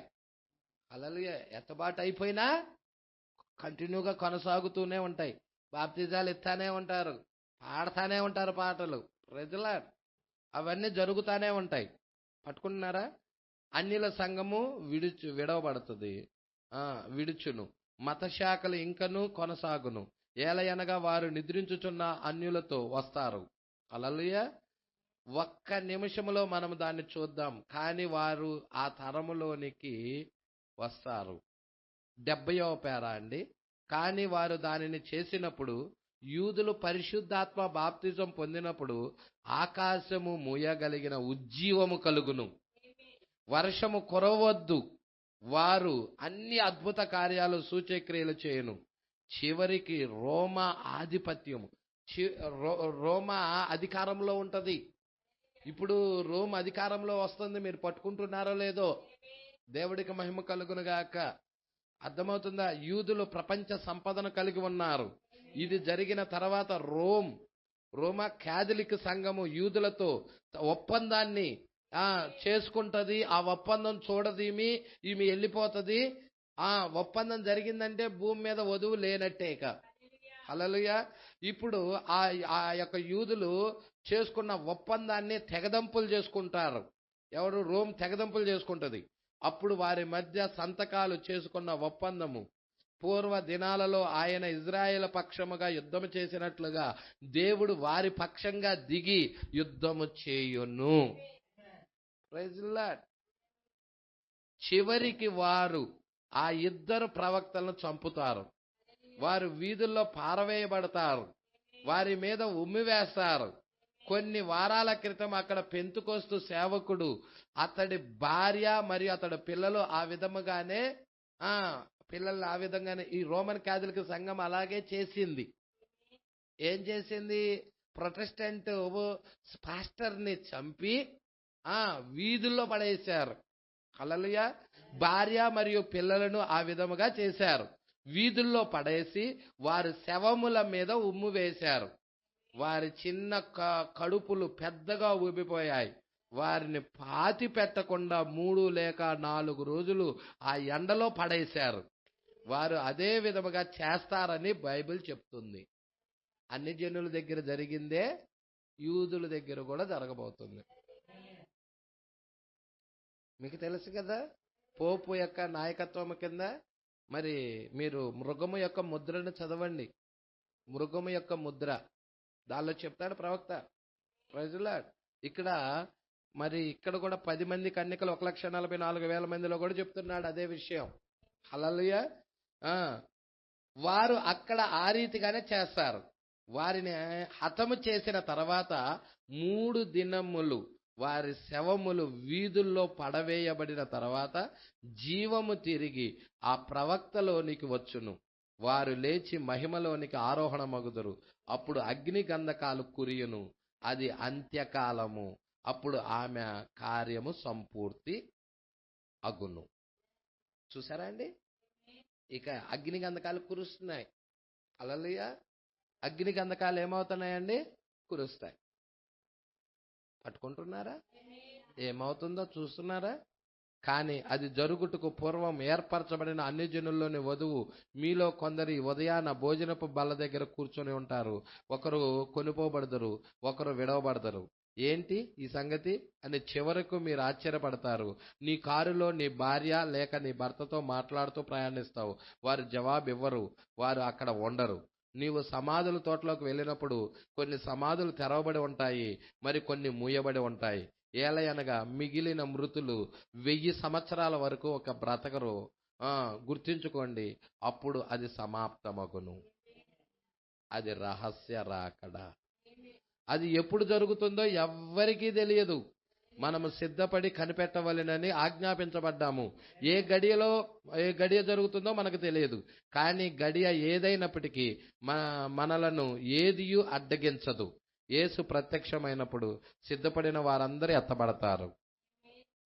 మృతుడవైనా సజీవుడవైనా లెక్కలేదు. మృతుడైతే మార్పు నొంది మృతుడవైతే ఆ ప్రధాన దూత శబ్దాలలో లేపబడతావు. సజీవుడవైతే మార్పు నొంది ఎత్తబడతావు. మొదట మనము ఆయన్ను కలుసుకోము. మొదటిగా మనము ఒకరినొకరు కలుసుకుంటాం. హల్లెలూయా. ఒకరినొకరము కలుసుకుంటాం. తర్వాత వీళ్ళిరువురు కలుసుకున్న తర్వాత ఎవరు ఒకరినొకరు కలుసుకుంటామంటే ఎవరెవరో తెలుసా? నిద్రించిన పరిశుద్ధులు, సజీవులుగా ఉన్న మనము ఒకరినొకరు కలుసుకుంటాం. అంటే 7 సంఘకాలాల్లో ఉన్న భక్తులందరూ కలుసుకుంటాం. పౌలుని కలుసుకుంటాం, ఐరేనస్ కలుసుకుంటాం, మార్టిన్ కలుసుకుంటాం, 7 దూతలు కలుసుకుంటాం, మన కాల ప్రవక్తను కలుసుకుంటాం, అందరిని కలుసుకుంటాం. మనం ఒకరినొకరిని సహవాసం జరుగుతుంది. ఆ తర్వాత దేవుడు బోరబోగుతుంది. అప్పుడు వెళ్తాం ప్రభు దగ్గర. ప్రజల పట్టుకుంటున్నారా? మొట్టమొదటే మనం ఆయన్ని కలుసుకోం. ఎవరిని? యేసుని కలుసుకోం. ఇక్కడ నిద్రించిన పరిశుద్ధులను కలుసుకుంటాం. మనం ఒకరినొకరు కలుసుకుంటాం. హల్లెలూయా. ఎఫెసీయులకు రాసిన పత్రిక 5వ అధ్యాయంలో బైబిల్ ప్రభు రాకడ వరకు సజీవులమై నిలిచి ఉన్న మనము నిద్రించుచున్న వారి కంటే ముందుగా వెళ్ళము అని చెప్పబడుచున్నది. ఆ ప్రశస్తమైన పరిశుద్ధుల రక్తముతో తమ సాక్ష్యమును ముద్ర వేసుకున్నారు.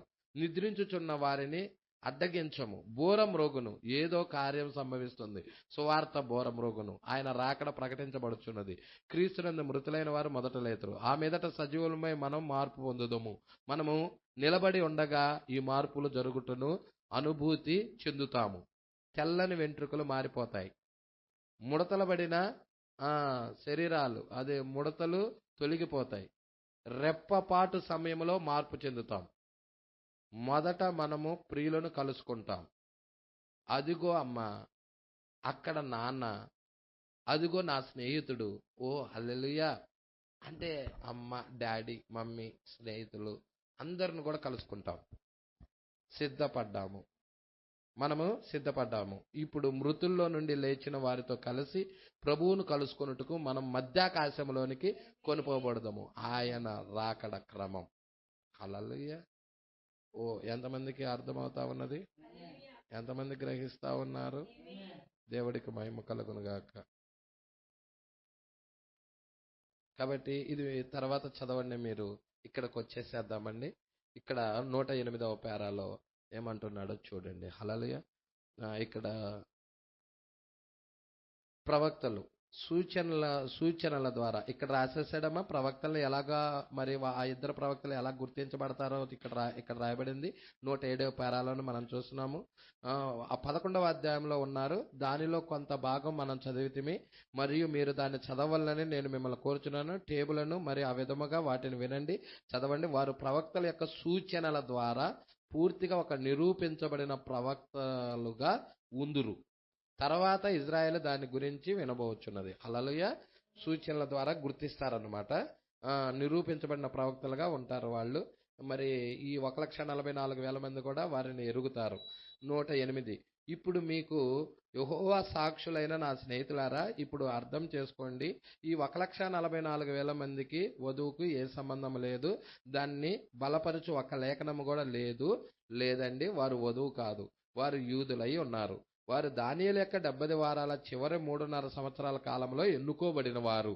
ఇప్పుడు అది నేను దీనిని మరలా చెప్పుచూనే ఉన్నాను. ఇక్కడ ఉన్న మీకు కాదు, దానిలో ఉన్న అనేకులు. అయితే చూడండి, జనులు ఈ టేబును ప్రతి స్థలాలకు వెళ్ళును. మీరు చూడండి, మీరు దాన్ని అర్థం చేసుకోనండి. నేను మరలా వాటిని గుర్తించి చెప్పుటను మీరు వినుచున్నారు. అది ఆ ఉద్దేశం కొరకు మాత్రమే. గమనించండి. ఇప్పుడు చూడండి, వారు ఎట్లు గుడ్డివారిగా ఉన్నారు మీరు చూసారా? వారు ఎట్లు యేసు మరియు లేదా యేసు అని డాష్ ఇచ్చాడు, లేదా ఇప్పుడు వారు యేసును గుర్తించకుండా దేవుడు వారిని గుడ్డివారిగా చేయవలసి వచ్చెను. అదే కానీ మొదట రాకడా. వారు గనక దానిని ఎరిగి ఉన్నట్లయితే వారు వారి యొక్క నిజ స్థితిలో నుండి మరియు ఆయన చేసిన సూచనలను చూచి ఉన్న ఎడల ఒక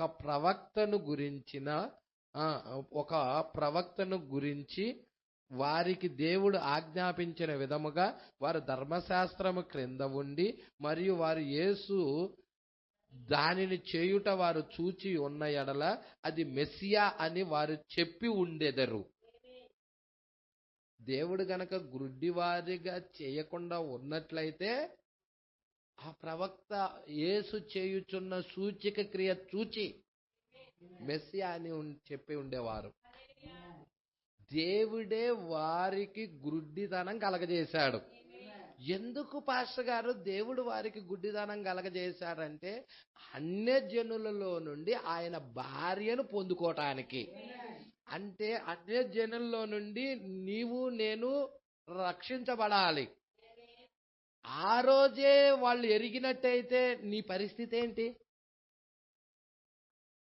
నువ్వు ఏడ రక్షించబడేదానివి? హల్లెలూయా. ఆ రోజే వాళ్ళు గుర్తించినట్లయితే అన్ని జనులకు ఛాన్స్ ఉండేదే కాదు. దేవుడు అన్య జనులకి కూడా ఛాన్స్ కలగజేయటానికి మరి అన్యజనుల్లో నుండి ప్రాముఖ్యమైన మరి ఆయన భార్యను తేవటానికి దేవుడే వారికి కావాలని గుడ్డితనం కలగజేశాడు.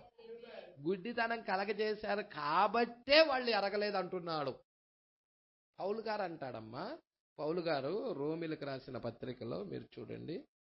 రోమీలకు రాసిన పత్రికలో అపోస్తుడైన పౌలు గారు ఏమంటున్నాడంటే, హల్లెలూయా,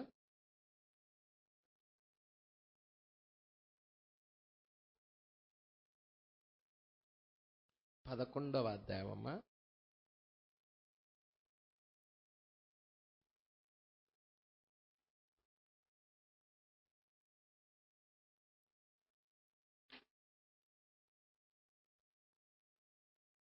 పదకొండవ అధ్యాయము 21 నుండి చూడండి అమ్మా. దేవుడు రోమీలకు రాసిన పత్రిక 11వ అధ్యాయము 21. స్వాభావికమైన కొమ్మలను విడిచిపెట్టని ఎడల నిన్నును విడిచిపెట్టడు. హల్లెలూయా. స్వాభావికమైన కొమ్మలేయి ఇజ్రాయెల్ ప్రజలు. నిన్ను కూడా మనమేంటి అన్ని జనులు అంటు కట్టబడిన వాళ్ళం. అవును కదండి. చూడండి, స్వాభావికమైన కొమ్మలను విడిచిపెట్టని ఎడల నిన్నును విడిచిపెట్టడు. కాబట్టి దేవుని అనుగ్రహము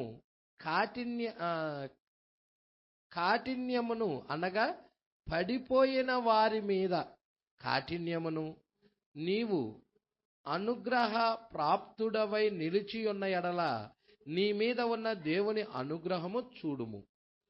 అట్లు నిలువని ఎడల నీవును నరికివేయబడతావు. వారును తమ అవిశ్వాసములో నిలవకపోయిన ఎడల అంటు కట్టబడుదురు. దేవుడు వారిని మరలా అంటు కట్టుటకు శక్తి గలవాడు. ఈమె వెళ్ళిపోయిన తర్వాత మరలా దేవుడు అంటు కట్టబడుతుంది అన్నమాట. దేవుడు వారిని అంటుకట్టుటకు శక్తి గలవాడు. ఎట్లనగా నీవు స్వాభావికమైన అడవి ఒలీవ చెట్టు నుండి కోయబడి స్వభావ విరుద్ధముగా మంచి ఒలీవ చెట్టున అంటుకొట్టబడిన ఎడల స్వాభావికమైన కొమ్మలగు వారు మరి నిశ్చయముగా తమ సొంత ఒలీవ చెట్టున అంటుకట్టబడరా?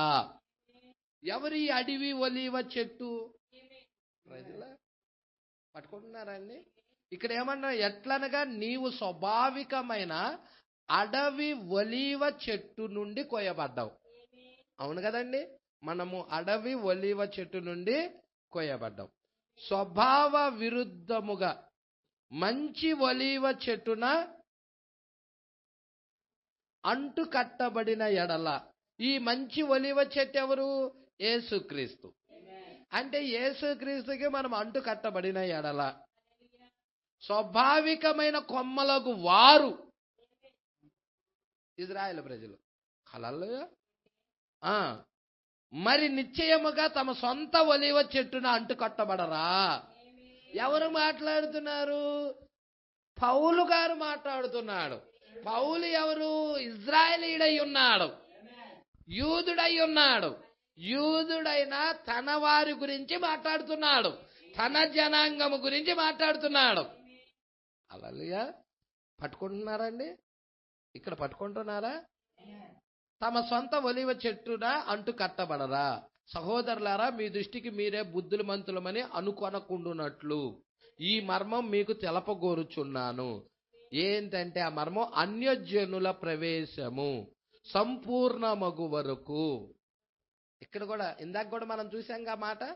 ఇక్కడ కూడా పౌలు గారు మాట్లాడుతున్నాడు. అన్యజనుల ప్రవేశము సంపూర్ణమగు వరకు ఇజ్రాయేలుకు కఠిన మనస్సు కొంత మట్టుకే కలిగెను. ఎంతవరకు అండి? కొంత మట్టుకే కఠిన మనస్సు ఇజ్రాయేలుకి కలిగెను. వారు ప్రవేశించినప్పుడు, ఎవరు? అన్యజనులు ప్రవేశించినప్పుడు విమోచకుడు సియోనులో నుండి వచ్చి యాకోబులో నుండి భక్తిహీనతను తొలగించును. ఇప్పుడు సియోన్ ఎవరు? యాకోబు ఎవరు? సియోను వధువై ఉన్నది. హల్లెలూయా. అంటే వధువులో నుండి వధువు ఎత్తబడిన తర్వాత అక్కడ నుండి మధ్యాకాశ ఆ యొక్క దేవుని ఇంటి దగ్గర నుండి వచ్చేస్తాడు. ఆ 3.5 సంవత్సరాలు విందు జరుగుతూ ఉంటది అక్కడ. ఆ విందు మధ్యలో నుండి వచ్చేస్తాడు, సియోనులో నుండి వస్తున్నాడు. Praise Lord. ఎక్కడికి వస్తాడు? యాకోబులో నుండి భక్తిహీనతను తొలగించడానికి. అంటే యాకోబులో ఉన్న భక్తిహీనతను తొలగించడానికి దేవుడు సియోనులో నుండి వస్తున్నాడు. అంటే అన్యజనుల్లో నుండి ఎటువైపుకు తిరుగుతున్నాడు? యూదుల వైపుకు తిరగటం గురించి మాట్లాడుతున్నాడు ఇక్కడ పౌలు గారు. యూదుల వైపుకి ఎప్పుడైతే యేసుక్రీస్తు తిరిగాడో ఇట అన్యజనులకి భయంకరం, అస్సలు చూడలేం, భయంకరమైన శ్రమలు. హల్లెలూయా. పిల్ల జాడ తల్లికి లేదు, తల్లి జాడ బిడ్డకి లేదు. చెట్టుకొకరు పుట్టకొకరు అనాథులై ఏడ్చే రోజు. గొర్రె పిల్ల యొక్క ఉగ్రత లేక అన్ని జనాలకి ఈమె ఎత్తబడటంతోనే ఉగ్రతలు స్టార్ట్ అవుతాయి. ఎప్పుడో స్టార్ట్ అవ్వవు. ఈమె ఇక్కడి నుండి వెళ్ళిపోవటంతోనే అన్ని జనుల మీద ఉగ్రతలు స్టార్ట్ అవుతాయి. అందుకంటున్నాడు, నేను వారి పాపములను పరిహరించినప్పుడు నా వల్ల వారికి కలుగు నిబంధన ఇదే అని వ్రాయబడినట్లు ఇజ్రాయేల్ జనులందరూ రక్షించబడదురు. Praise the lord. ఇజ్రాయేల్ జనులందరంటే ఇప్పుడు ఉన్న వాళ్ళందరని కాదండి, ఎన్నుకోబడిన వారందరూ అని అర్థం. అర్థమవుతుందండి? ఇటు కూడా అన్యజనులందరూ అంటే కాదు, ఎన్నుకోబడిన వారు. అన్యజనుల్లో కూడా ఎన్నుకోబడిన వారు ఉన్నారు. ఆయన భార్యలో, ఆయన భార్య ఆయన ఎన్నుకున్నాడు, ఆయన భార్యను కూడా ఆయన ఎన్నుకున్నాడు. ఎన్నుకోబడిన వారు ఇటు కూడా ఉన్నారు. ఇజ్రాయేల్ ప్రజల్లో కూడా ఎన్నుకోబడిన వారు ఉన్నారు. పట్టుకుంటున్నారా ఈ విషయాలు? అందుకే ఇక్కడ అంటున్నాడమ్మా, మనం ఎక్కడ చూస్తున్నామ్మా? 110వ పేరమ్మా, 109 అమ్మా. నేను దీన్ని మరలా చెప్పుచున్నాను, ఇక్కడ ఉన్న మీకు కాదు, దీనిలో ఉన్న అనేకులు. అయితే వినండి, జనులు ఈ టేబుల్ ప్రతి స్థలాలకు వెళ్ళును, మీరు చూడండి, మీరు దాన్ని అర్థం చేసుకోండి. నేను మరలా వాటిని గుర్తించి చెప్పుటను మీరు వినుచున్నారు. అది ఆ ఉద్దేశం కొరకు మాత్రమే. గమనించండి. ఇప్పుడు చూడండి, వారి ఎట్లు గుడ్డివారుగా, మీరు చూసారా వారి ఎట్లు? యేసు లేదా ఇప్పుడు వారు యేసును గుర్తించకుండా దేవుడు వారిని గుడ్డివారుగా చేయవలసి వచ్చెను. చూసారండి, వారు గుడ్డివారుగా ఉన్నారు. వారు గనక దాన్ని ఎరిగి ఉన్న ఎడల, వారు వారి యొక్క నిజస్థితిలో నుండి మరియు ఆయన చేసిన సూచనలను చూచి ఉన్న ఎడల ఆ ప్రవక్తను గురించి వారికి దేవుడు ఆజ్ఞాపించిన విధంగా వారు ధర్మశాస్త్రం క్రింద నుండి మరియు యేసు దానిని చేయుట వారు చూచి ఉన్న ఎడల అది మెస్సియా అని వారు చెప్పి ఉండేవారు. అందువలన ఆ కాలంలో ఉన్నవారు ఎవరి పేర్లైతే గొర్రెపిల్ల యొక్క జీవగ్రంథంలో రాయబడినవో ఆయన అపోస్తులను మరియు మొదలగు వారు దానిని చూచిరి మరియు దానిని గుర్తించిరి. గొర్రెపిల్ల యొక్క జీవగ్రంథంలో ఎవరి పేర్లైతే రాయబడి ఉన్నవో వారు ఆయనను చూచిరి. మరి మొదటి రాకడలో అది జరిగినది, మరి రెండవ రాకడలో సేమ్. హల్లెలూయా. మరి ఈ రెండవ రాకడలో కూడా వీరు చూస్తారా? హల్లెలూయా. అపోస్తులు మరియు మొదలగు వారు దాన్ని చూచిరి మరియు దాన్ని గుర్తించిరి కూడా. తక్కిన వారు ఎందుకు చూడలేకపోయిరి? వారు గుడ్డివారుగా ఉన్నారు కాబట్టే. ఈరోజు ఇక్కడ నిలిచి ఉన్న వారిలో ఎంతమంది లేఖనాన్ని చూస్తున్నారు, వాక్యమై ఉన్న క్రీస్తును చూస్తున్నారు? 1963లో మేఘము ధరించుకొని మనుష్య కుమారుడు వచ్చాడని, యేసు వచ్చాడని చూస్తున్నారు? ఎంతమంది చూడగలుగుతున్నారు? మిగిలిన వాళ్ళు ఎందుకు చూడలేకపోతున్నారు? వారు గుడ్డివారైనందువల్లే. వాళ్ళు చూడలేకపోతున్నారు. మొదటి రాకడలో అయితే యేసు యూదులకు గుడ్డితనం కలగజేశాడు. మరి వీరిని గుడ్డితనంగా చేసిందేంటి? నేను చెప్పమంటారా? ఏదో చేసిందో మీకు లేఖనం చూపించి చెప్తా ఏది చేసిందో. అన్యజనులకు గుడ్డితనము కలగజేసింది ఏంటి? లేఖనం చూపించి చెప్తాను. ప్రకటన గ్రంథము 3వ అధ్యాయము మీరే చూడండి. లేఖనం మళ్ళా చూసి ఏది ఈ రోజున్న ప్రజలకు గుడ్డితనం కలగజేసిందో చూడండి.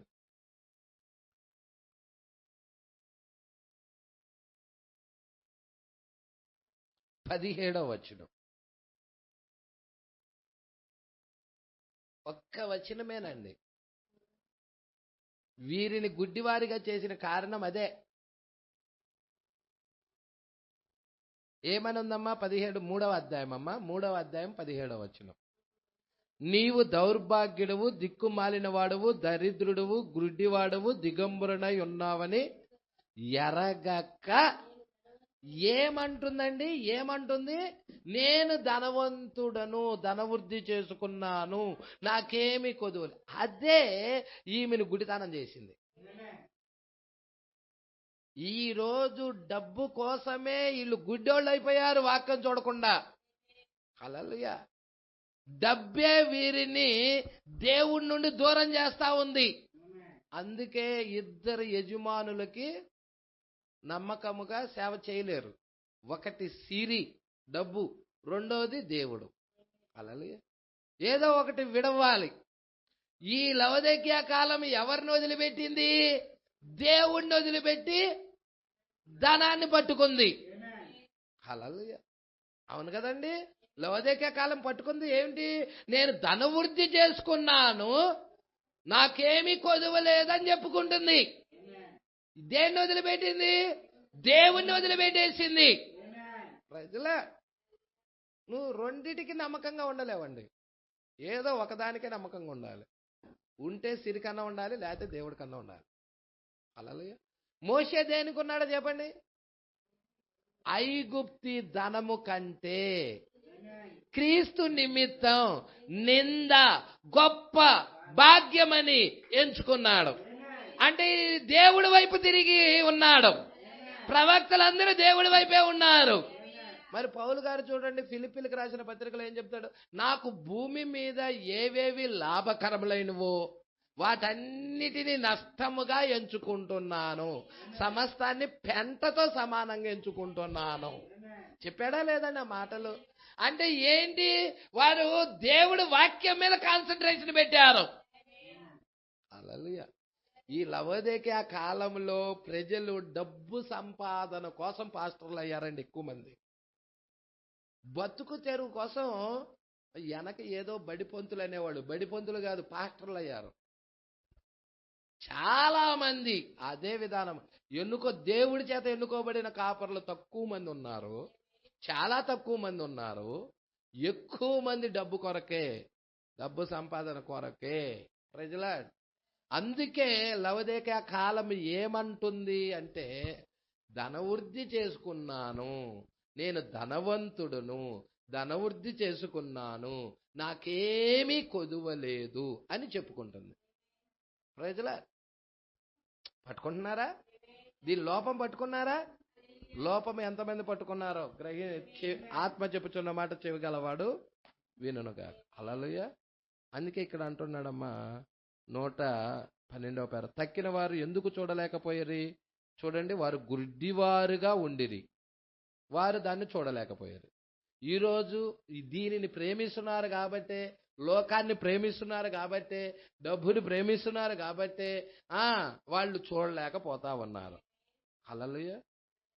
అందుకే అంటాడు, నాకంటే ఎక్కువగా. అదే అమ్మా మీరు చూసారా? మత్తయి సువార్త 10వ అధ్యాయం.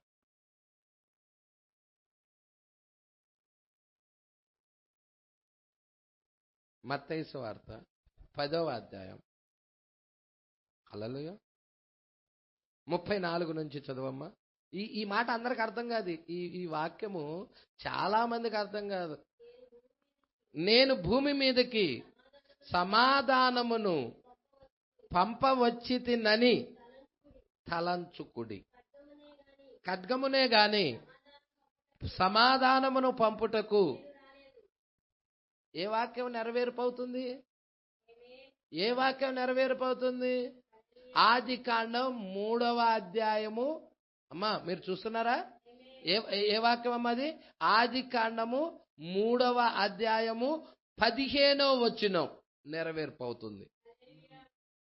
ఆది కాండం 3వ అధ్యాయం 15వ వచనం ఏంటమ్మా అది? నీకును స్త్రీకిని, నీ సంతానమునకు స్త్రీ సంతానమునకు వైరము కలగజేసేదను. స్త్రీ సంతానం ఎవరు? యేసుక్రీస్తు. హల్లెలూయా. నీ సంతానం సర్ప సంతానానికి, యేసుక్రీస్తుకి వైరం. హల్లెలూయా. పట్టుకుంటున్నారండి? సర్పమునికి యేసుక్రీస్తు, సర్ప సంతానానికి యేసుక్రీస్తు సంతానాన్ని పట్టుకుంటున్నారా? మనమంతా ఎవరము? యేసుక్రీస్తు ద్వారా జన్మించబడిన ఆయన సంతానమై ఉన్నాం. ఆయన వంశావళిలో వారమై ఉన్నాం. ఆయనకు పుట్టిన వారమై ఉన్నాం. మరి సంఘ శాఖలకి మనకి వైరమా కాదా? వైరమే. అదే చెప్తున్నాడు ఆడ. నేను సమాధానాన్ని, భూమి మీదకి సమాధానాన్ని పంపవచ్చితనని తలంచుకుడి, ఖడ్గమునే గాని సమాధానాన్ని పంపుటకు నేను రాలేదు. ఒక మనుషునికి వాని తండ్రికిని, కుమార్తెకు ఆమె తల్లికి, కోడలకి ఆమె అత్తకు విరోధము పెట్టవచ్చి తిని, ఒక మనిషిని ఇంటివారే అతనికి శత్రువులగుదురు. ఓ ఓ ఇప్పుడు చెప్పండి నాకు, ఏసేపు మీద శత్రువులు ఎవరో చెప్పండి? ఇంటివారే. ఇస్సాకు మీద శత్రువు ఎవరో చెప్పండి? ఇష్మాయేలే. హేబేలుకి శత్రువు ఎవరో చెప్పండి? కయ్యూనే. అవ్వ గర్భంలో నుండి వచ్చారు వీళ్ళిద్దరూ. హల్లెలూయా. పట్టుకుంటున్నారా? అతని ఇంటి వారే అతనికి శత్రువులు అవుతారు అన్న ఉందండి. చూడమ్మా, అత్తకి ఆమె, ఆ తల్లికి కోడలకి ఆమె అత్తకు, కోడలకిని అమ్మ కోడలకి ఆమె అత్తకు విరోధం పెట్టవచ్చు తిని. హల్లెలూయా. కుమార్తెకి తల్లికి, కోడలకి అత్తకి విరోధం పెట్టవచ్చు తిని. ఒక మనుషుని ఇంటి వారే అతనికి శత్రువులు అవుతారు. తండ్రినైనను తల్లినైనను నాకంటే ఎక్కువగా ప్రేమించువాడు నాకు పాత్రుడు కాడు. కుమారునైనను కుమార్తెనైనను నాకంటే ఎక్కువగా ప్రేమించువాడు నాకు పాత్రుడు కాడు. చూసారండి? తన సిలువను ఎత్తుకొని నన్ను వెంబడింపనివాడు నాకు పాత్రుడు కాడు. తన ప్రాణం దక్కించుకునేవాడు దాన్ని పోగొట్టుకొనును. కానీ నా నిమిత్తము తన ప్రాణం పోగొట్టుకున్నవాడు దాన్ని దక్కించుకున్నాను. అదండి. హల్లెలూయా. 3 రోజులు వర్తమానం ఉంది దాంట్లో. సామాన్యమైన బైబిల్ అంతా తిరుగుతా ఉంది దాని మీదే. ఆ వర్తమానం ద్వారానే తిరుగుతా ఉంది మొత్తం. నువ్వు ఆది కాండం నుంచి ప్రకటన గ్రంథం దాకా మొత్తం దాని మీద నడుస్తా వస్తుంది. హల్లెలూయా. ఎన్ని సంవత్సరాలు బోధించుకున్నా కానీ తరగని విధానం ఉంది దాంట్లో. దేవుడికి మహిమ కలుగును గాక. చూసారండి? తన సిలువను ఎత్తుకొని నన్ను వెంబడింపని వాడు కూడా నాకు పాత్రుడు. నాకంటే ఎక్కువగా ఏది ప్రేమించినా వాడు నాకు పాత్రుడు. మరి లవోదికయ కాలం దేన్ని ప్రేమిస్తుంది? ధనాన్ని ప్రేమిస్తుంది. కాబట్టి ఆయనకు పాత్రుడు కాల. హల్లెలూయా.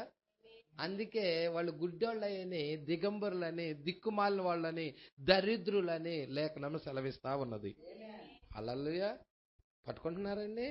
ఇంకేమంటున్నాడో చూడు. వాళ్ళు చూడలేకున్నారు. మరియు ఆమె ఒక దేశముగా ఒకే సమయంలో జన్మించు వరకు వారు దానిని చూడలేరు.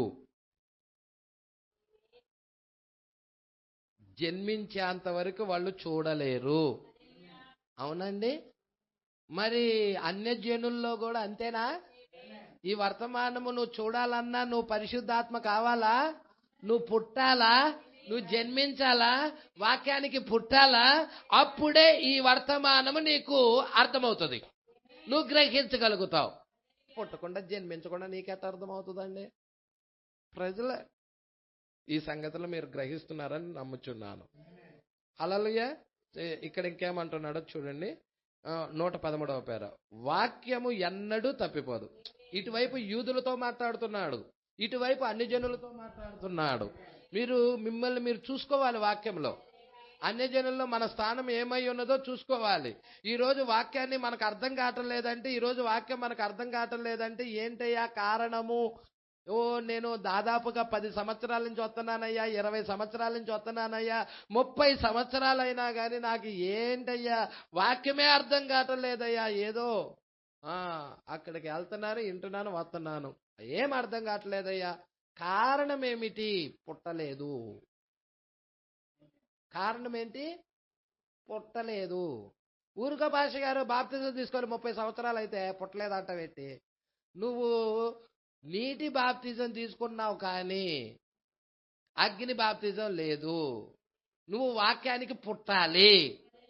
ప్రజల ఎప్పుడైతే వాక్యానికి జన్మిస్తావో అప్పుడు ఈ సంగతులు నీకు అర్థమవుతాయి. హల్లెలూయా. అందుకంటున్నాడు చూడండి, వాక్యం ఎన్నడూ తప్పిపోదు. గుర్తుంచుకోండి, వాక్యం ఎన్నటికీ తప్పిపోదు. ఎన్ని ఉద్రేకాలు మీకు కలిగి ఉన్నను మరియు ఏమి సంభవించినను అయినప్పటికీ ఆ వాక్యం తప్పిపోదు. అది ఎట్లుండినని దేవుడు చెప్పాడో ఖచ్చితంగా అది ఆ విధంగానే ఉండబోచున్నది. ఇప్పుడు ఈ సంగతులు జరగవలెనని మనం గుర్తించుచున్నాం. హల్లెలూయా. మరి ఆ కారణం చేతనే ఆయన ప్రవక్తగా తను తాను సంపూర్ణముగా తెలియపరుచుకున్నప్పటికీ యేసును వారు గుర్తించలేకపోయేరి. చూసారా అండి? ఈ వచనము, ఈ 114వ పేర ఎంతమందికి తెలుసు? ఎంతమంది ఇక్కడ వాక్యాన్ని పట్టుకున్నారు? మొదటి రాకడలో ఇజ్రాయేల్ ప్రజలు ఉన్నారు. మరి ఇజ్రాయేల్ ప్రజలకి యేసుక్రీస్తు తాను ఒక ప్రవక్తగా, మోషే వంటి ఒక ప్రవక్తగా తన్ను తాను కనపరుచుకున్నా వాళ్ళు ఎరగలేదు. హల్లెలూయా. ఇప్పుడు మనం రెండో రాకడలో ఉన్నాం. ఇక్కడ అక్కడ సహజ సంబంధమైన ఇజ్రాయేల్, ఇక్కడ ఆత్మ సంబంధమైన ఇజ్రాయేల్. ఇక్కడ ఈ ఇజ్రాయేల్ ప్రజలకి మన కాల ప్రవక్త విలియం మ్యారన్ బ్రన్హాం గారిలో మెస్సియా ఉండి తన్ను తాను బయలుపరుచుకుంటా ఉన్నాడు. ప్రవక్త యొక్క సూచక క్రియలు కనపరుస్తా ఉన్నాడు. అయినా కానీ చూడలేకపోయి ఉన్నారు. ఎందుకు? కారణం ఏంటో చెప్పండి. అక్కడేమో దేవుడు వారికి గుడిదానం కలగజేశాడు, ఇక్కడేమో వీరికి వీరే స్వకీయ దురాశలకు, స్వకీయ, ఆ మాట ఎక్కడో చదివా నేను, మీరు చూడండి.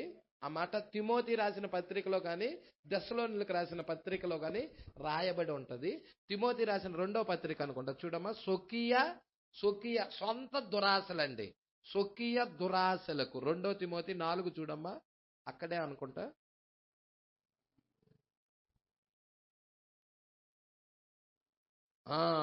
కరెక్ట్, ఇక్కడే 4:1 నుండి చదవమ్మా. దేవుని ఎదుటను సజీవులకు మృతులకు తీర్పు తీర్చు క్రీస్తు యేసు ఎదుటను ఆయన ప్రత్యక్షత తోడు. బాబా, ఎవరు ప్రత్యక్షత? యేసు క్రీస్తు యొక్క ప్రత్యక్షత. మరి నువ్వు ప్రకటన గ్రంథం 1వ అధ్యాయం 1వ వచనం చూడు. యేసు క్రీస్తు యొక్క ప్రత్యక్షత గ్రంథము, దేవుడు ఆయనకు అనుగ్రహించిన ప్రత్యక్షత. ఆ ప్రత్యక్షత పౌలు గారికి ఇచ్చేశాడు. ఇక్కడ ఆ ప్రత్యక్షత పేతురికి ఇచ్చాడు, ఆ ప్రత్యక్షత అపోస్తలుకి ఇచ్చాడు, ఆ ప్రత్యక్షత చివరి కాలంలో ప్రవక్తకి ఇచ్చాడు, ఆ ప్రత్యక్షత ఎన్నుకోబడిన వధువుకి ఇచ్చాడు. ఇప్పుడు ఏమంటున్నాడంటే ఆ ప్రత్యక్షత తోడు, ఆయన ప్రత్యక్షత తోడు, ఆయన రాజ్యము తోడు. నేను ఆనబెట్టి చెప్పున్నదేమనగా, ఇది పౌలు గారి ప్రత్యక్షత కాదు, పేతురు ప్రత్యక్షత కాదు, పౌలు గారి ప్రత్యక్షత కాదు, లేక అపోస్తులది కాదు. ఆయన అంటే యేసుక్రీస్తు యొక్క ప్రత్యక్షతని అపోస్తులు మోసుకెళ్తున్నారు. ఈ రోజు మనము కూడా చేయాల్సింది అదే. యేసుక్రీస్తు యొక్క ప్రత్యక్షతని మనం తీసుకెళ్ళాలి. హల్లెలూయా. అందుకే ఆయన ప్రత్యక్షత తోడు, ఆయన రాజ్యము తోడు నేను ఆనబెట్టి చెప్పునదేమనగా, వాక్యము ప్రకటించుము, సమయమందు అసమయమందు ప్రయాసపడము, సంపూర్ణమైన దీర్ఘశాంతముతో ఉపదేశించుచు ఖండించుము, గద్దించుము, బుద్ధి చెప్పుము. ఎందుకంటే జనులు హితబోధను సహింపక దురద చెవులు గలవారై, ఈ పాయింట్, తమ స్వకీయ దురాశలకు అనుకూలమైన బోధకులను తమ కొరకు పోగు చేసుకున్నారు. సత్యానికి చెవినివ్వక కల్పనా కథల వైపుకు తిరుగుచున్నారు. ఆయన 2000 సంవత్సరాల క్రితం వచ్చును అని రాశాడు. ఆల్ రైట్, భూమి మీద ఉన్నాయి. కల్పనా కథలు చెప్పే సంఘాలు భూమి మీద ఉన్నాయి. ఇంకా వచ్చును వచ్చును వచ్చును ఎప్పుడు వస్తుంది? వధువు ఎత్తబడే దినాలుంటే హల్లెలూయా, రెవల్యూషన్ పట్టుకోవాలి, ప్రత్యక్షత పట్టుకోవాలి. ఆల్ రైట్, అవి భూమి మీద కోట్ల కొలది ఉన్నాయి, లక్షల కొలది ఉన్నాయి, లక్షల కొలది కోట్ల కొలది ఉన్నాయి. అవి దురాశలకు, స్వకీయ దురాశలకు, ఏంటండి, స్వకీయ దురాశలకు అనుకూలమైన బోధకులను ఏర్పాటు చేసుకుంటున్నారండి. అందుకే ప్రవక్త వర్తమానాన్ని ఎరగలేకపోయారు. స్వకీయ దురాశలు. హల్లెలూయా.